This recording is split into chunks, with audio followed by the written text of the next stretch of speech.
திரு தணிகாச்சலம், தலைவர் பன்னாட்டு தமிழர் நடுவம். எங்களுடைய பன்னாட்டு தமிழர் நடுவம் மற்றும் வியட்நாம் தமிழ்ச்சங்கத்தின் சார்பாக வியட்நாமில் உலக தமிழர் மாநாடு ஏற்பாடு செய்திருக்கிறோம். இதற்கு முன்பாக 2018 கம்போடியாவில் உலக தமிழர் மாநாடு வெற்றிகரமாக நடத்தியிருக்கிறோம். அதன் இரண்டாவது மாநாடாக இப்போது வியட்நாமில் இருக்கக்கூடிய டனாங் நகரத்தில் இந்த மாநாடு ஏற்பாடு செய்யப்பட்டிருக்கிறது. டனாங் நகரம் என்பதை பொறுத்தவரைக்கும், வியட்நாமை பொறுத்தவரைக்கும் தமிழர்களுக்கும் வியட்நாமிற்குமான உறவு என்பது பல ஆயிரம் ஆண்டுகளுக்கு முற்பட்ட வரலாற்று பூர்வமான தொடர்புகளை உடையது. குறிப்பாக 2ஆம் நூற்றாண்டிலே மாறன் என்ற தமிழ் மன்னன், பாண்டிய மன்னன், வியட்நாமில் சாம்பா பேரரசு என்ற ஒரு பேரரசை நிறுவியிருக்கிறார். அந்த பேரரசில 4ஆம் நூற்றாண்டிலே தமிழினுடைய கிளைமொழியாக சாம் என்ற மொழி அங்கே வளர்ந்திருக்கிறது.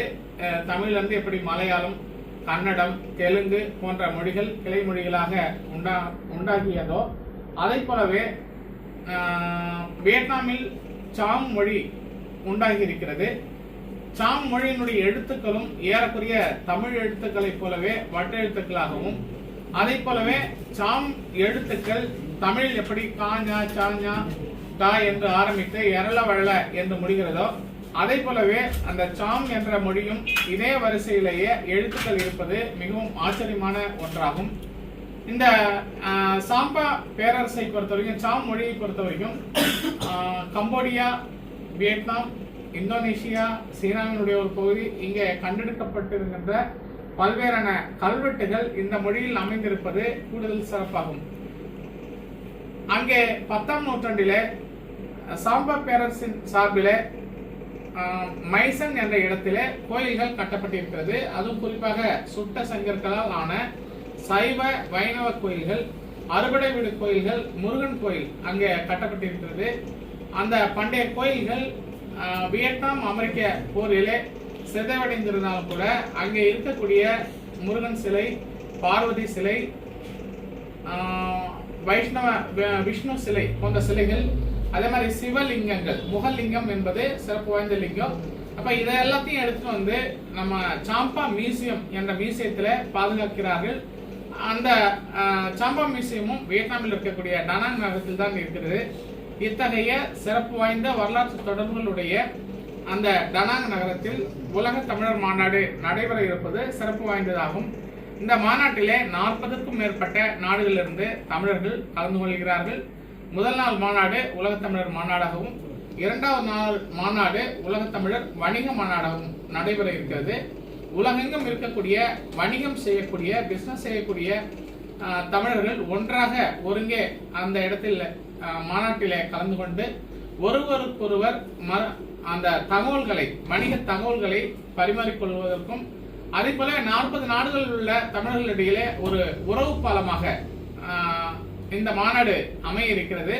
இந்த மாநாடு மிக சிறப்பான ஏற்பாடுகள் செய்யப்பட்டிருக்கிறது. உலகெங்கும் இருக்கக்கூடிய வரலாற்று பேராசிரியர்கள், பல்கலைக்கழக பேராசிரியர்கள், உலகெங்கும் இருக்கக்கூடிய அரசியல் கட்சி தலைவர்கள், உலகெங்கும் இருக்கக்கூடிய தமிழ் அமைச்சர்கள் இந்த மாநாட்டில கலந்து கொண்டு சிறப்பு செய்ய இருக்கிறார்கள். எனவே இந்த மாநாட்டிற்கு நீங்களும் அவசியம் வருகை தந்து இந்த மாநாட்டை சிறப்பு செய்ய அன்போடு உங்களை அழைக்கிறேன்.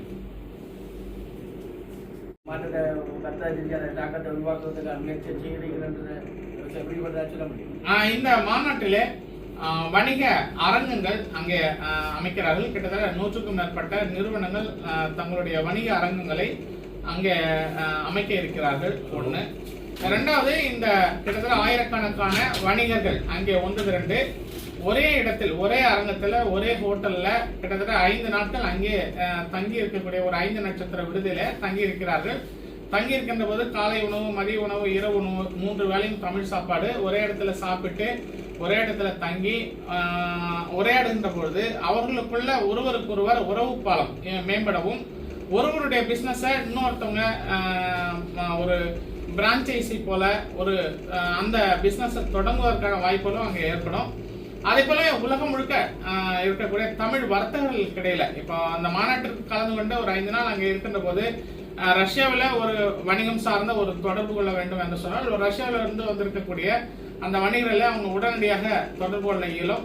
அதே மாதிரி ஐரோப்பாவிலிருந்து வந்திருக்கக்கூடியவர்கள் ஆப்பிரிக்காவில் இருக்கக்கூடிய வணிகர்களை தொடர்பு கொள்வது என்றாலும் எளிதாக தொடர்பு கொள்ளக்கூடிய அந்த வணிக தொடர்புகளை அவங்க மேம்படுத்துவார்கள் என்பதுதான் முதல் நோக்கம். முதல் லட்சியமே இந்த தமிழ் சமூகத்தை வணிக சமூகமாக மாற்ற வேண்டும். குறிப்பா 2ஆம் நூற்றாண்டிலேயே பட்டு வழி பாதை என்று சொல்லப்படுகின்ற சீனாவில் தொடங்கி வியட்நாம், கம்போடியா, இந்தோனேஷியா வழியாக இந்தியாவினுடைய மாமல்லபுரம், நாகப்பட்டினம், தொண்டி துறைமுகம் மற்றும் இலங்கை வழியாக மேற்குலக நாடுகளுக்கு வணிகம் நடந்திருக்கிறது. இந்த வணிகத்தை நம்ம தமிழர்கள் பல்லாயிரம் ஆண்டுகளாக இதை செய்திருக்கிறார்கள். அப்போ ஒரு 5000 கிலோமீட்டருக்கு அப்பால கடலை தாண்டி வணிகம் செய்திருக்கிறார்கள். அதுவும் 2000 வருஷத்துக்கு முன்னாடியே செய்திருக்கிறாங்க. அப்படிங்கும் போது இன்றைய நவீன வசதிகளை பயன்படுத்திக் கொண்டு இந்த வணிகம் செய்யணும் அப்படிங்கிற ஊக்குவிப்பாக இந்த மாநாடு அமையும் என்று முக்கிய குறிக்கோளாக கொண்டு இந்த மாநாடு நடத்தப்படுகிறது. பட்டுப்பாத திட்டத்தை சொல்றீங்க, இருந்தான்னு சொல்றீங்க. இந்த நவீன காலத்துல தற்கால அரசியல் ரீதியான விஷயத்துல அந்த பட்டுப்பாத திட்டத்தை மீண்டும் உருவாக்க முயற்சிக்காம சொல்றீங்க. அது சாத்தியமாக நினைக்கிறீங்களா? இப்போ நடந்துட்டு இருக்கு. இந்த பட்டுப்பாதை உலக அரசியலை தீர்மானிக்கிறது. இந்த பட்டுப்பாதை அப்படிங்கிற இந்த பட்டுப்பாதை தான் அப்படிங்கறத உங்களுக்கு நான் சொல்லி தெரிய வேண்டிய அவசியம் இல்லை. உங்களுக்கு அந்த பூகோள ரீதியாக இங்க நடக்கக்கூடிய வணிக அரசியல் என்பது உங்களுக்கு கண்டிப்பாக தெரிஞ்சிருக்கும். நம்ம அந்த அரசியலுக்குள்ளாக நம்ம போகல. உலகங்கிறது பெருசு, கடல்ங்கிறது பெருசு. அதுல யார் வேணாலும் மீன் பிடிக்கலாம். நம்மால் முடிஞ்ச வரைக்கும் மீன் பிடிக்கணும் அப்படிங்கறத அந்த மாநாடு கண்டிப்பா இந்த மாநாடு அந்த குறிக்கோளை எட்டுவதற்கு இவர்களுக்குள்ளால ஒரு வணிக தொடர்பை ஏற்படுத்துகின்ற போதே நம்ம திரைப்படத்துல செந்தில் அவர்கள் சொன்ன மாதிரி இந்த கம்யூனிகேஷன் அப்படின்னு சொல்லக்கூடிய இந்த ஒரு விஷயம் என்பது உலகத்தினுடைய அனைத்து வணிகத்தையும் அதுதான் கட்டுப்படுத்துகிறது என்ற நிலையில இந்த தமிழுக்கான ஒரு ஒருங்கிணைப்பு என்பது கண்டிப்பாக இவருடைய வணிகத்தை மேம்படுத்தும் என்பதில் எந்த சந்தேகமும் இருக்க வேண்டாம்.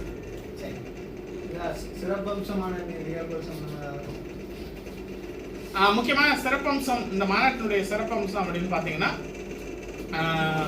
தமிழுடைய கலை வடிவங்கள் அங்கே அரங்கேற்றம் செய்யப்படுகிறது. அதே போல தமிழுக்கு கலை வடிவத்திற்கு இணையான கலை வடிவம் வியட்நாமில் இருக்கக்கூடிய அப்சரா நடனங்கள்.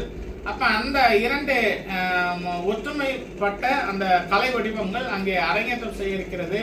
அதுபோல அந்த மாநாட்டில தமிழர்கள் மட்டுமல்லாமல் வியட்நாமிய வணிகர்களும் இந்த மாநாட்டில் கலந்து கொண்டு இருக்கிறார்கள் என்பது சிறப்பு. குறிப்பாக தமிழர்களுக்கும் வியட்நாமியர்களுக்குமான ஒரு பண்டைய உறவை மீண்டும் புதுப்பிக்கத்தக்கதாக இந்த மாநாடு அமையும் என்பதுதான் இந்த மாநாடுடைய சிறப்பு நோக்கம்.